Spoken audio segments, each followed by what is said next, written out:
ഇന്നത്തെ എപ്പിസോഡിൽ ചായ ഒന്നും കിട്ടാതെ ആയപ്പോൾ ചന്ദ്രൻ നേരെ പോയിട്ട് അടുക്കളയിൽ പോയി നോക്കുകയാണ്. അപ്പോൾ തലേ ദിവസത്തെ പാത്രങ്ങളൊക്കെ കഴുകാതെ അവിടെ തന്നെ കിടക്കുന്നുണ്ട് കേട്ടോ.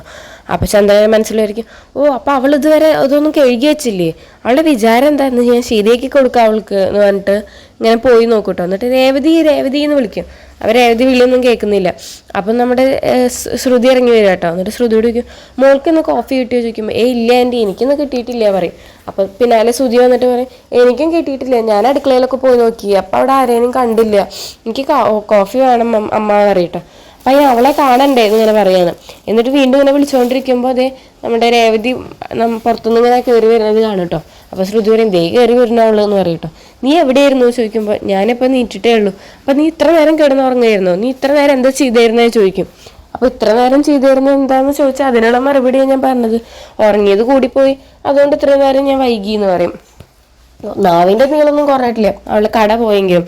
അവളുടെ കട പോയത് അവൾക്ക് സങ്കടമാണെങ്കിലും എനിക്കത് സന്തോഷമാണ് പറയുമ്പോൾ രേവതി ചോദിക്കും, അപ്പം എൻ്റെ കട പോയതിൽ നിങ്ങൾക്ക് സന്തോഷമാണോ ചോദിക്കുമ്പോൾ പിന്നില്ലാതെ നിൻ്റെ എന്തായിരുന്നു അഹങ്കാരം, അവൾക്ക് പൂവ് വാങ്ങാൻ പോവാണ്ടെങ്കിൽ 4 മണിക്കും 5 മണിക്കൊക്കെ നീക്കാൻ അവൾക്ക് അറിയാം. അപ്പം അതൊന്നും ഇല്ലാതായപ്പോൾ അവൾക്ക് കിടന്ന് ഉറങ്ങണല്ലേ, ഇത് നല്ല കഥാണല്ലോ എന്നൊക്കെ ഇങ്ങനെ പറഞ്ഞിട്ട് ഇങ്ങനെ ഓരോന്ന് പറയട്ടും. അപ്പോൾ അവിടെ സച്ചി വന്നിട്ട് പറയും, എന്താ ഇവൾക്ക് മാത്രം ഇവിടുത്തെ പണിയൊക്കെ ചെയ്യാൻ പറ്റും, നിങ്ങൾക്കും ചെയ്തുകൂടെ എന്നൊക്കെ ചോദിക്കും. അപ്പോൾ ഇത്രയും കാലം ഇവളല്ലേ ഇവിടുത്തെ പണിയെടുത്തിരുന്നു, ഇനി ഞാൻ എടുക്കണമെന്നാണോ നീ പറയണേ എന്നൊക്കെ പറയും. അപ്പോൾ രേവതി പറയും, ഇല്ല ഞാൻ ചെയ്തോളാം പറയും. അപ്പോൾ സച്ചി പറയും, നീ അച്ഛന് വേണ്ടിയിട്ടുള്ള സാധനങ്ങൾ മാത്രം ഉണ്ടാക്കിയാൽ മതി, ഇവർക്കൊക്കെ വേണ്ടത് ഇവരുണ്ടാക്കി തിന്നോട്ടെ പറയും. അപ്പോൾ രേവതി പറയും, ഇത്രയും കാലം എനിക്കൊരു ജോലി ഉണ്ടായിരുന്നു, ഇപ്പം എനിക്കൊരു ജോലി ഇല്ലല്ലോ, അപ്പോൾ ഇവിടുത്തെ പണികളൊക്കെ ഞാൻ തന്നെ ചെയ്തോളാം എന്നിട്ട് രേവതി പോവാണ് കേട്ടോ. അപ്പോൾ സച്ചി അങ്ങനെ പുറത്തേക്ക് പോയിട്ടും കൂട്ടുകാരോടൊക്കെ ഉണ്ടായ കാര്യങ്ങളൊക്കെ പറയും.